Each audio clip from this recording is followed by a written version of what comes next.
નમસ્કાર, હું છું ગોપી ગાંગર. આપ જોઈ રહ્યા છો નિર્ભય ન્યૂઝ. શું ઘર ફૂટે ઘર જાય?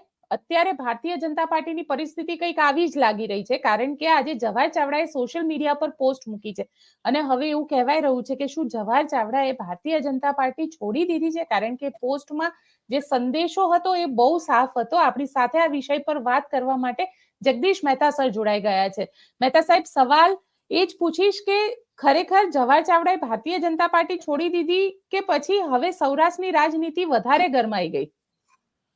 સૌથી પહેલા તો જવાહર ચાવડાએ આજના એના વિડીયો થકી ભારતીય જનતા પાર્ટીને એક સીધો મેસેજ આપ્યો છે કે હમકો મિટા સકે वो भाजपा में दम नहीं, भाजपा खुद हमसे है, हम भाजपा से नहीं.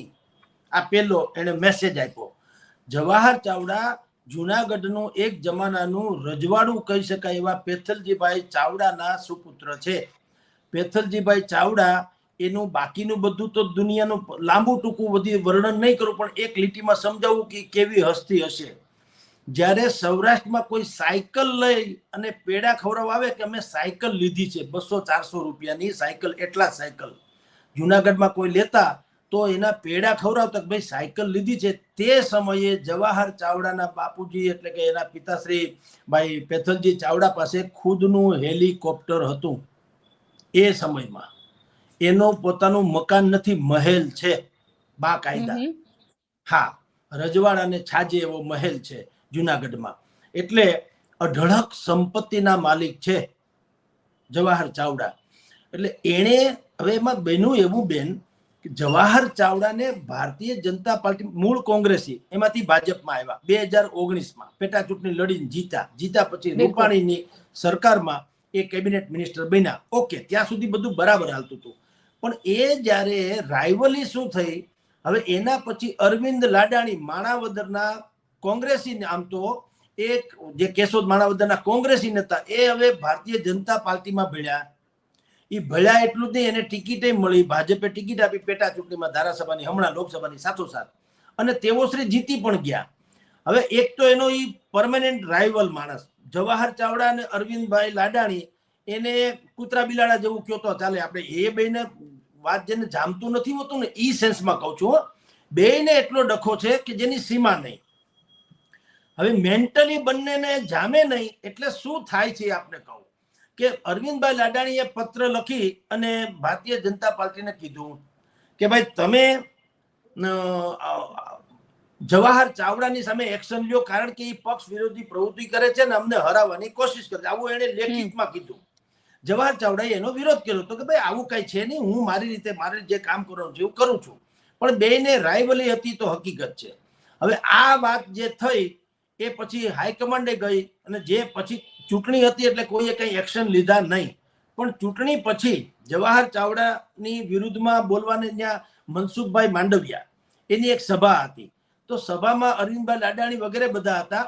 તો મનસુખભાઈ માંડવિયાએ બધાને જાહેર સભામાં એમ કીધું કે ભાઈ ચૂંટણી સમયે કેટલાક લોકો ભારતીય જનતા પાર્ટીના સિમ્બોલધારી લોકો એમ માનતા હતા કે જાણે આઈ એમ સમથિંગ, હું કંઈક છું, હું કરું એમ જ થાય. પરંતુ મેં એમ કે બધા કાર્યકરોને પૂછ્યું હતું કે આપણે શું કરશું હવે આ સ્થિતિમાં. તો તમારા જેવા બધા એમ કે કાર્યકર્તાએ કીધું કે આપણે તો લડી લેશું, કાંઈ ઝૂકવાની જરૂર નથી. અને કે જુઓ આજે તમે બધાની મહેનતને કારણે તમે લડી લીધા અને હું લોકસેવક બની પણ ગયો, એટલે કે લોકસભાનો સભ્ય બની પણ ગયો. એમ કરીને એણે જવાહર ચાવડા ઉપર બોથડ ઘા માર્યા. બરાબર. હવે મેં આપને કીધું તેમ કે જવાહર ચાવડા પોતાની ઉપર જ્યારે અરવિંદ લાડાણીએ વાત કરી, પછી મનસુખભાઈ માંડવિયાએ વાત કરી, એ બંને વચ્ચે જવાહર ચાવડાએ હાઈકમાન્ડને વાત કરી જ હોય કે ભાઈ આ પ્રકારે મારી ઉપર જે આક્ષેપો થઈ રહ્યા છે અથવા પ્રહારો થઈ રહ્યા છે વાજિબ નથી. હું ભારતીય જનતા પાર્ટીમાં અત્યારે છું, મનસુખભાઈ ભાજપમાં છે, અરવિંદ લાડાણી પણ ભાજપમાં છે.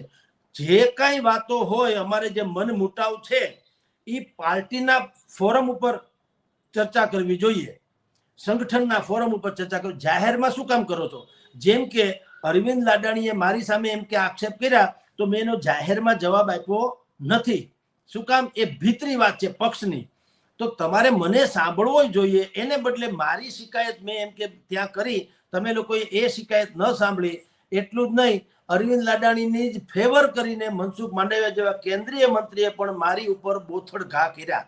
એટલે એને કારણે એને બુદ્ધિપૂર્વક કહેવાતું હોય તો લાગી આવ્યું, અને એટલે એનો પછીથી એને ઘણો આયામ કર્યો હશે કે હાઈકમાન્ડ તરફથી એને ક્યાંક યા તો સાંભળવા માટે બોલાવે અથવા તો અરવિંદ લાડાણીથી માંડીને મનસુખભાઈ માંડવિયાને ઠપકો આપે, બેમાંથી એક. પણ એ કશું જ નહીં થયું હોય. એટલે શું થયું કે આપણે તો અત્યારે આ ઇસ્યુ છે, ગઈકાલે ટીઆરપી હતો, આવતીકાલે કઈ બીજો હોય છે, પણ જેની માથે આ વીતે છે એને તો હાહાકાર જ મચતો હોય. એટલે આપને કહું છું કે એટલે એ એકને એક પ્રકારનું રટણ હતું. એટલે આજે એની જે પરાકાષ્ઠા આવી હોય તે રાજેશભાઈ ચુડાસમાએ આપણે વિડીયો એનો જોયો છે કે ભારતીય જનતા પાર્ટી એક દિવાલ ઉપર એને એક પોસ્ટર ચોંટાડ્યું છે. એ પોસ્ટરની ઉપર એક વ્હાઇટ કલરનું બીજું પોસ્ટર છે. એ પોસ્ટરમાં કમળનું ચિત્ર છે, એને સેલો ટેપથી ચોંટાડેલું છે. એ પછી આપણે બધા જોઈએ એમ આખી આખું ફાડી કાઢે છે.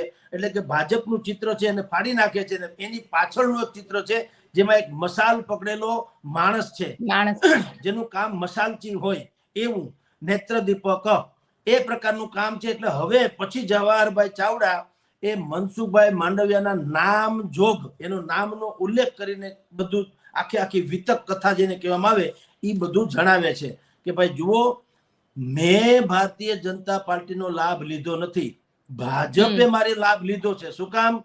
મેં 6 જિલ્લા અને 21 તાલુકા, 6 જિલ્લામાં જુનાગઢે આવે, પોરબંદરે આવે, આ બધાની વાત એને કરી છે, સોમનાથ બધાની, કે 6 જિલ્લા અને 21 તાલુકામાં છેલ્લા 10 વર્ષમાં મેં ખેડૂતોથી માંડીને જનતાની સેવાના તમામ કાર્યોમાં ભયંકર સક્રિયતા દાખવી છે.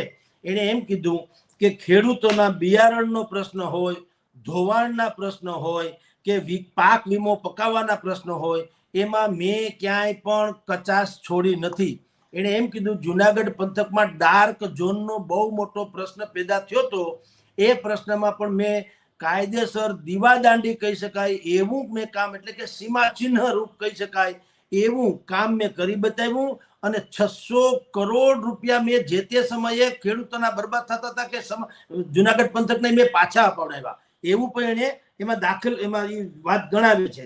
અને બાકી 75,000 જેટલા લોકોને બીપીએલ ના લાભ પણ એમ કે મેં અપાવ્યા છે એવું રાજેશભાઈ ચુડાસમાએ આજે બધું કીધું. આ પ્રકારની અનેકો વાત કરી અને એને મનસુખભાઈ માંડવિયાને એમ પણ કીધું કે જો મેં ભારતીય જનતા પાર્ટી પાસેથી કઈ લીધું નથી, મેં તો આટલી મારી ઓરા કે આભા ઊભી કરી હતી એટલે ભાજપે મને ભાજપમાં લીધો, અર્થાત મારી સિદ્ધિઓનો લાભ ભારતીય જનતા પાર્ટીએ લીધો, મેં નથી લીધો. એક વાત. અને બીજું, તમે જો એમ કહેતા હો કે ભાઈ આ બધું ભારતીય જનતા પાર્ટીના સિમ્બોલને કારણે તમે સુખી છો, તો તમારી પાસે જો સિમ્બોલની આવી જ તાકાત હોત તો તમારે મને ચૂંટણી પહેલા કહેવાની જરૂર હતી, ચૂંટણી પછી નહીં. આમ કરીને એને વિડીયોમાં રામે રામ કર્યા. એનું બધા અત્યારે અર્થઘટન એવું કરી રહ્યા છે કે કોઈ પણ ભોગે યા તો ભારતીય જનતા પાર્ટી રાજેશ ચુડાસમાને પક્ષમાંથી બરતરફ કરશે, જવાહર ચાવડાને બરતરફ કરશે, અથવા તો જવાહરભાઈ પોતે રામે રામ કરી દેશે, બેમાંથી એક. આ કન્ફર્મેશન છે. હવે મોટા ભાગે ભાજપ જ એને બરતરફ કરે એવું આ લોકો ઈચ્છે કે ભાઈ તમે કાઢ્યા એટલે હું ફલાણે ઠેકાણે ગયો. આમ કારણ કે મનસુખભાઈએ પણ જાહેર સભામાં વાત કરી હતી જે એને પાર્ટીના ફોરમમાં કરવી જોઈએ. એટલે આ પણ એક બુદ્ધિપૂર્વકનો દાવ હોય છે કે તમે મને કાઢી મૂકો તો મારે બીજા પક્ષમાં જવામાં કાંઈ વાંધો, તો ગદ્દારીનું ચિત્ર લાગે નહીં, પણ હું છોડીને સામેથી વયો જાઉં તો લાગે કે યા તો હું મહત્વકાંક્ષી છું, યા તો મારે કંઈક જોતું હતું ન મળ્યું, અથવા તો મને એમ લાગે કે હવે અહીંયા મારો મેળ નહીં પડે તો હાલો બીજા પક્ષ, એવું લેબલ ન લાગે. એટલે એને જેમ આપણે ભાઈ મનસુખભાઈ માંડવિયાએ જેમ જાહેરમાં વાત કરી એમ આણે વિડીયો જાહેર કરી અને એણે બધું પોતાની આખી વિતક કથા કીધી. આ બંને ટસરમાં હવે કાં ભારતીય જનતા પાર્ટી રાજેશ ચુડાસમાને કાઢી મૂકે અથવા તો રાજેશભાઈને પછી કાંઈ ન થાય, ધારો કે ન કાઢે અને એમને ચાલુ રાખે તો એ પોતે ક્યાંક રાજીનામું આપે. પણ હવે ગુજરાતની રાજનીતિમાં બહુ મોટો ફેરફાર આવી રહ્યો છે અને એ ફેરફારનું કારણ બીજું કાંઈ નથી પણ એક મુદ્દાનો કાર્યક્રમ છે. અત્યારે રાજ્ય સરકાર ભલે બહુમતીમાં છે, 161 જણા છે, 56માં 5 ઉમેરાણા, તો પણ 161 ધારાસભ્યોની પ્રચંડ બહુમતી વાળી ભારતીય જનતા પાર્ટીની સરકાર ચોક્કસ છે, પણ એની પ્રતિષ્ઠા હાવ તળિયે ગઈ છે. જેટલું તક્ષશિલા કાંડથી રાજકોટના ટીઆરપી કાંડ સુધીની જેટલી બધી દારૂણ ઘટનાઓ બની, એમાં ક્યાંય પણ ધડારૂપ સજા નહીં કરી શકેલી ભારતીય જનતા પાર્ટીની શાખ એકદમ ઝીરોમાં આવી ચૂકી છે.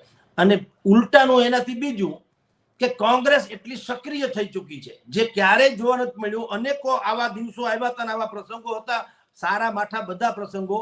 એને ઈ પ્રસંગોનો લાભ કે ગેરલાભ લેવામાં કોંગ્રેસને ક્યારેય અત્યાર સુધી સૂઝ્યું નતું, તો સફળ નથી થઈ. પહેલી વખત એવું થઈ રહ્યું છે કે રાજકોટ ભારતીય જનતા પાર્ટીનું હબ ગણાય છે. અહીંયા તો જન્મ થયો છે જનસંઘથી માંડીને બધોય, તો પણ આજની તારીખે કોંગ્રેસ અત્યારે ગલીએ ગલીએ, શેરીએ શેરીએ, ઘરે ઘરે જઈને રાજકોટ 25 તારીખે બંધ રહેવાનું, જે મૃતાત્માઓને શોકાંજલિ પાઠવવા માટે ન્યાયની માગણી સાથે બંધની જે અપીલ કરે છે, એને સજ્જડ પ્રતિસાદ મળી રહ્યો છે. ભારતીય જનતા પાર્ટીના જ વેપારી સંગઠનો જેને કહી શકાય, એને પણ પરાણે, કહું છું પરાણે, એને આમાં જોડાવવું પડે છે. ગઈકાલે અમે લોકોએ જ એની બધા એસોસિએશન જે હતા એની જોડે વાત કરી, ત્યારે બધા એમ કીધું હતું કે ભાઈ અમે કઈ એલાન આપીએ નહીં, જેને સ્વૈચ્છિક પાળવો હોય પાળે, અમે કોઈને એલાન આપતા નથી. અમારે કોઈ ભૂતકાળમાં અનેક વખત આપ્યા જ છે, પણ આવું ગોગા કૂટ્યા હતા, એને ગેંગે ફેફે થયા હતા. આજે એ જ બધા સંગઠનોથી માંડીને બધાએ લેટર હેડ ઉપર મોકલ્યું છે કે ભાઈ 25મીએ બંધ પાડજો. શું કામ? આજે કોંગ્રેસે વધુ એક એચિવ સાબિત કર્યું. જે પીડિતો છે, જેના સ્વજનો આ કાંડમાં ગુજરી ગયા છે, એ બધાને એક મંચ ઉપર કોંગ્રેસ લઈ આવી અને એને અપીલ કરી કે આ ભૂલી જાઓ. કોંગ્રેસે આજે રાહુલ ગાંધીએ પણ તેમની સાથે વાત કરી, અને રાહુલ ગાંધીએ તો વાત કરી જ છે, આપણે જિગ્નેશ મેવાણી સાથે ઓનલાઈન. એટલે બધું હવે બહુ જાડું થઈ ગયું. એટલે હવે ભાજપની સરકાર અને સંગઠન એમાં તો આમૂલ ફેરફાર. હું વારંવાર આપની જોડે કેટલી ચેનલ, આપના સહિતની ચેનલમાં વાત કરું છું, તળિયાથી નળિયા સુધી ફેરફાર કરે છૂટકો છે. નહીતર આ બધું જ નરેન્દ્ર મોદીએ કર્યું કારવેલું જેટલું ગુજરાતમાં છે, એ બધું ધબોય નમાહા થવાનું છે. એટલે હવે જવાહર ચાવડા જે બોલે છે એ અતિ ગંભીર ગણાય બેન. આ અતિ ગંભીર ગણાય સર, આપ કહી રહ્યા છો, પણ અહીંયા સવાલ એ ઉભો થઈ રહ્યો છે કે જવાહર ચાવડા જેવા કેટલા હશે ભારતીય જનતા પાર્ટીમાં આવા? જુઓ બેન, ગણાય ની, વીણાય ની. કારણ કે ભારતીય જનતા પાર્ટીએ એક નવો ટ્રેન્ડ શરૂ કર્યો. નવો ટ્રેન્ડ શું કર્યો કે બજારમાં ચલણમાં જેની પાસે સામ દામ દંડ ભેદ છે ને, એ આપણા, જેની પાસે મબલખ પૈસા છે, જે માથા ભારે છે, અથવા તો કોઈ પણ ભોગે એને આપણે કહીએ એમ કરે ઓબે ટુ બોસ, એવા જે લોકો છે, એને ભારતીય જનતા પાર્ટીએ પોતાનામાં ભેળવવાની શરૂઆત કરી. અને એને એ લોકો ઓપરેશન લોટસ કહે છે. પણ હાલાકી એને કારણે થયું શું કે મૂળ એવા ભાજપી કે જેણે એની કાયા હોમી દીધી, માયા હોમી દીધી, ને આમ જુઓ તો પેઢીઓની પેઢીઓ ખપાવી દીધી, એવા જે ભારતીય જનતા પાર્ટીના મૂળ કાર્યકરો છે, એ બધા હાસ્યમાં ધકેલાઈ ગયા. હવે હાસ્યમાં ધકેલાઈ ગયા, એને કોઈ ભોજ્યોભાઈ પૂછતું નથી, એના ખબર અંતર કોઈ પૂછતું નથી, નથી એને સંગઠનમાં ક્યાંય સ્થાન મળતું, નથી બોર્ડ નિગમમાં સ્થાન મળતું, નથી બીજી કોઈ વિભાગમાં એને સ્થાન મળતું, કે નથી સરકારમાં, કે નથી ધારાસભામાં, નથી ક્યાંય એવા લોકોનું ક્યાંય સ્થાન જ નથી. ઓફિસમાં એને ઓફિસ બેરર્સ તરીકે પણ જેને ઓફિસ ફાળવવી પડે, એને પણ ઝઘડવું પડે છે. હું એક એક્ઝામ્પલ આપીશ. રાજકોટમાં રામભાઈ મોકરિયા એ તો સંસદ સભ્ય થઈ ગયા. સંસદ સભ્ય છે તો ભારતીય જનતા પાર્ટીની અહીંયા જે કમલમ ઓફિસ છે, એમાં સંસદ સભ્યનું એક ઓફિસ હોવી જોઈએ કે નહીં? ઓફિશિયલ હોવી જોઈએ, એમાં કોઈ સંશય નથી. એને બાકાયદા આના માટે ઝઘડવું પડ્યું. તમે વિચાર કરો કેવી સ્થિતિ ચાલે છે કે ભાઈ મને તમે ઓફિસ ફાળવો. હાલાકી રામભાઈ મોકરિયા પાસે કઈ ખામી નથી, પૈસાથી માંડીને બધી, એ આવા 10 કમલમ ઉભા કરી શકે એમ છે પૈસામાં. એટલે સવાલ એ નથી હોતો. પણ જે હકની વાત છે કે ભાઈ કમલમ ભારતીય જનતા પાર્ટીનું કાર્યાલય છે. હું રાજ્યસભાનો સંસદ સભ્ય છું, એટલા વર્ષોથી રાજકોટમાં રહું છું. રાજકોટમાં પાર્ટી ફંડમાં છેલ્લા 10-20 વર્ષથી જે આપવું ઘટે તે એમ કે હું આપી રહ્યો છું. ત્યારે મને કોઈ બહારી ગણતું નથી. ફંડ લેવું હોય તમારે તો મને કોઈ બહારી ગણતું નથી. પણ હવે તમારે મારી ઓફિસ કરવી છે, હું બાકાયદા સંસદ સભ્ય છું. પાછું નરેન્દ્ર મોદીએ કીધું નહીં કે મેં માગી નથી ટિકિટ, મને આપવામાં આવી છે રાજ્યસભાની. તો તમે મને હવે તમારે મારી એક ગરિમા તો જાળવવી જોઈએ. એના માટે ઝઘડો થયો તો જે તે સમયની વાત કરું છું, છાપાઓમાં બહુ ચમક્યું હતું ને બહુ હાહાકાર મચી ગયો હતો. તો સવાલ એ છે કે આવા જેટલા પણ છે, આ રામભાઈ મોકરિયા છોડો, અહીંયા તો ગોધુમલ, રાજકોટને વાત કરું ત્યાં સુધી ગોધુમલ આહુજા કરીને એક સિંધી અગ્રણી હતા ભારતીય જનતા પાર્ટીના પાયાના કાર્યકરોમાં, એનું નામ આવતું હતું.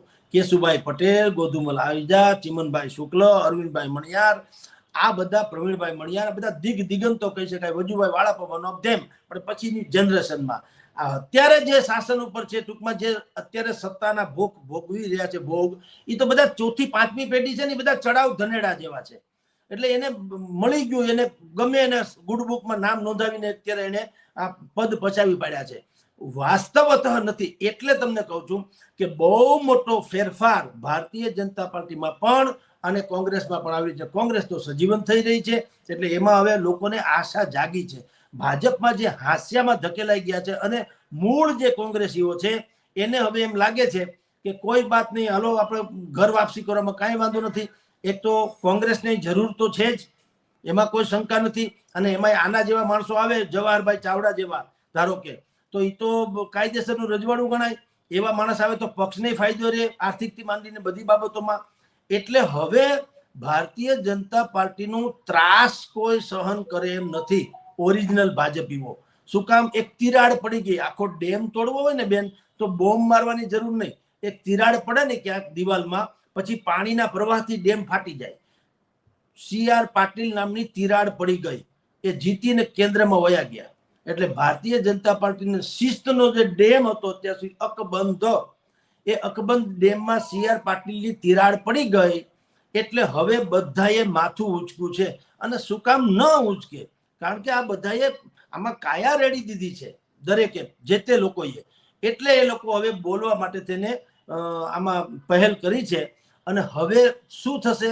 હવે એક સિન્ડિકેટ રચાશે. દાખલા તરીકે જવાહર ચાવડા છે, આહિર સમાજના અગ્રણી છે. તો અત્યારે અમરીશ ડેરને હમણાં જ ભારતીય જનતા પાર્ટી વાળાએ લીધા, એ પણ આહિર છે. હીરાભાઈ જોટવા જે લોકસભામાં હમણાં જુનાગઢમાં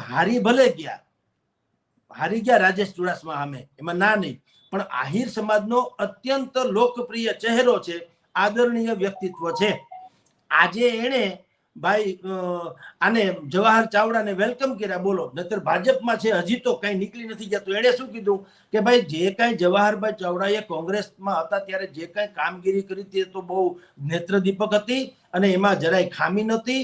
હજી જો એને કોંગ્રેસમાં પાછું ફરવું હોય તો અમારા માટે સારી, અમે સુસ્વાગતમ કરવા તૈયાર છીએ. એટલે હવે આ કારકિર્દ રચાઈ રહી છે. જે સક્ષમ લોકો છે એ લોકો હવે પોતીકો ભાગ માગે છે. જયેશ રાદડિયા, અહીંયા જે અમારા ચૂંટણી આવે છે માર્કેટિંગ યાર્ડની, તો એમાં ઇફકો જેવું હવે થઈ રહ્યું છે. ઇફકોમાં મેન્ડેટ કોને આપ્યો તો? CR પાટીલે બીજાને આપ્યો હતો, ગોતા સાહેબને. એ ગોતા સાહેબ કોણ હતા? તો એમ કે ભાઈ કહેવાય છે કે અમિત શાહ જે છે એના સાડુભાઈ જેવા થતા હતા. હાલાકી અમિત શાહે કીધું કે મારા સાડુભાઈ નહીં પણ મારા સંબંધી થાય. એ જે હોય તે અમિત શાહની ગુડ બુકમાં જે હતા એ ગોતાને મેન્ડેટ આપ્યો તો ઇફકોના ડિરેક્ટર બનવાનો, જેનો વિરોધ કર્યો તો જયેશ રાદડિયાએ. અને આપણી સામે એનો ઇતિહાસ છે કે જયેશ રાદડિયા પાર્ટીની સામે જઈને જીતી ગયા. એવી જ રીતે દિલીપ સંઘાણી પણ જીતી ગયા. દિલીપ સંઘાણી, મોહન કુંડારિયા, જયેશભાઈ રાદડિયા આ બધા સાથે હતા, એક જ સાથે અહીંથી દિલ્હી ગયા હતા, જીતીને પાછા આવ્યા. અને અમરેલીમાં સંમેલન થયું, ત્યાં પણ દિલીપ સંઘાણીએ પણ અમુક ભારતીય જનતા પાર્ટી ઉપરના અમુક નેતાઓ ઉપર પ્રહાર કર્યો હતો કે અમે જાન રેડી દીધી છે અમારી, આ બાગમાં ભાગ છે અમારો, એકાદ વાસી ગુલાબ તો આપો, સાચો ખોટો હિસાબ તો આપો, ને ધૂળ જેવું ધાન તો આપો, એના જેવું. તો આ બધું હવે જે થઈ રહ્યું છે એ શું છે કે જેનામાં જે કાંઈ છે, અબ તો હવા એ હી કરેગી રોશની કા ફેસલા, जिस दिए में जान होगी वो जलता रहेगा.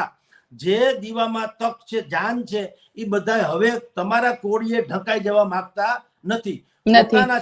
પોતાના છિદ્રો જે છે, ગરબામાં જેમ છિદ્રો હોય 9 અને પ્રકાશ ફેલાવે, એમ હવે દરેક પોતપોતાની રીતે પ્રકાશ ફેલાવી રહ્યા છે કે અમને અમારી આવડત કૌશલ પ્રમાણે તમારે મને સ્થાન આપવું પડશે. એની આ લડત છે કોંગ્રેસમાં પણ ભાજપમાં પણ.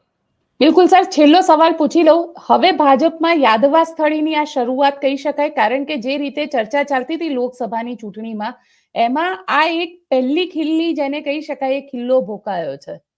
આ પેલો નહીં, આ તો થઈ ગયો ચોથો છે બેન, પણ શરૂઆત થઈ ચૂકી છે. ભારતીય જનતા પાર્ટી પાસે હવે એક તક છે, કોઈ પણ હિસાબે જેટલું મોડું કરશે એટલું ભારતીય જનતા પાર્ટીને અતિ ભારે પડવાનું.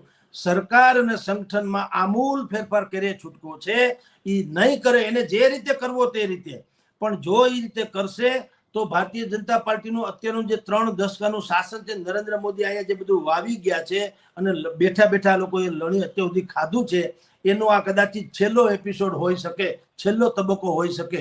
એટલે હવેલી લેવા જતા ગુજરાત ખોઈ, એ જે આપણી કહેવત જે છે, એના જેવી હાલત ભારતીય જનતા પાર્ટીની થવાની, જો એ કોઈ પણ પ્રકારે સુધારા વધારા કરે નહીં તો. કારણ કે આ જે તમે આજે રાજેશ ચુડાસમા છે, કાલે બીજા કોઈ આવશે, આમ ક્રમશઃ ચાવડા સર, સોરી રાજેશ ચુડાસમા જ બોલાઈ જાય છે, કારણ કે એનું આની પહેલા ચૂંટણીમાં આવતું હતું, સોરી જવાહર ચાવડા. તો આજે જવાહર ચાવડા છે. એવી રીતે ક્રમશઃ હજી તમે જો CJ ચાવડા અને અર્જુનભાઈ મોઢવાડિયા, આને જો પ્રધાનમંડળમાં સમાવેશ કરવામાં આવશે તો હજી એક બ્લાસ્ટ થવાનો મોટો. કારણ કે ભારતીય જનતા પાર્ટી વાળા એમ કે એક તો તમે કોંગ્રેસમાં હતા જિંદગી આખી, અર્જુન મોઢવાડિયા, અને CJ ચાવડા જવા દે, બ્યુરોક્રેટ્સ હતા, એને બહુ ભાજપની વિરુદ્ધની કોઈ વાત નથી કરી, કોંગ્રેસમાં ભલે હતા. અર્જુન મોઢવાડિયા તો કંઈ બાકી નતું રાખ્યું. હાલાકી એ પોતે શક્તિશાળી માણસ છે, કેપેબલ છે, એમાં ના નહીં, પણ જો એને પ્રમુખ બનાવવામાં, આપણે મંત્રી બનાવવામાં આવશે તો ઓરિજિનલ ભારતીય જનતા પાર્ટી વાળા જે ક્ષત્રિય નેતાઓ પણ છે, પ્રદીપભાઈ ચાવડાથી પ્રદીપસિંહ ચાવડાથી માંડીને, ભૂપેન્દ્રસિંહ ચુડાસમાથી માંડીને, જેટલા છે IK જાડેજાથી માંડીને બધા લોકો, હકુબા જાડેજા સહિતના લોકો, એ પણ હવે માથું ઉચકવાના કે એક તો તમે અમને ક્ષત્રિય વિશે જેમ તેમ બોલ્યા હતા પરસોત્તમભાઈ, તો એમાંય તમે કંઈ અમારું કર્યું નહીં, હજી અમને હાસ્યામાં ધકેલો છે. જે કોંગ્રેસમાં હતા મૂળ, એને પાછા તમે તમારામાં સમાવેશ એટલે સમજો છો તો પક્ષમાં અમે કંઈક ભોગ આપ્યો છે તો અમને લડવાનો હક નહીં એમ. એટલે હવે મોટી યાદવાસ્થળી, આપે જેમ કીધું તેમ, શરૂ તો ક્યારની થઈ ગઈ હતી, હવે એ ધીરે ધીરે પ્રસરી રહી છે. કેન્સર થઈ જાય, ડિટેક્ટ થાય ને, ડિટેક્ટ થયા પછી કેન્સર જેમ આગળ વધી રહ્યું છે એમ આગળ વધી રહ્યું છે. ઓપરેશન સર્જરી, ટૂંકમાં ભયંકર સર્જરી નહીં કરે ભારતીય જનતા પાર્ટીનું હાઈકમાન્ડ ગુજરાતમાં, ભયંકર સર્જરી નહીં કરે તો આ કેસને ડેટ થતા બહુ વાર નહીં લાગે, એવી સ્થિતિ છે બેન. બિલકુલ સર, આપ અમારી સાથે જોડાયા તેના માટે આપનો ખૂબ ખૂબ આભાર. નમસ્કાર બેન. હતા જગદીશ મહેતા સર, જેમનું સ્પષ્ટ માનવું છે કે ભારતીય જનતા પાર્ટીમાં અત્યારે કેન્સર જેવું છે. જો આનો ઈલાજ નહીં કરવામાં આવે, કારણ કે આ શરૂઆતનું સ્ટેજ છે, જો ઈલાજ નહીં થાય તો પછી ભારતીય જનતા પાર્ટીને કોંગ્રેસ જેવું, એટલે કે ડેડ થતા વાર નહીં લાગે. આપ શું વિચારો છો? કોમેન્ટ બોક્સમાં ચોક્કસથી લખીને જણાવજો.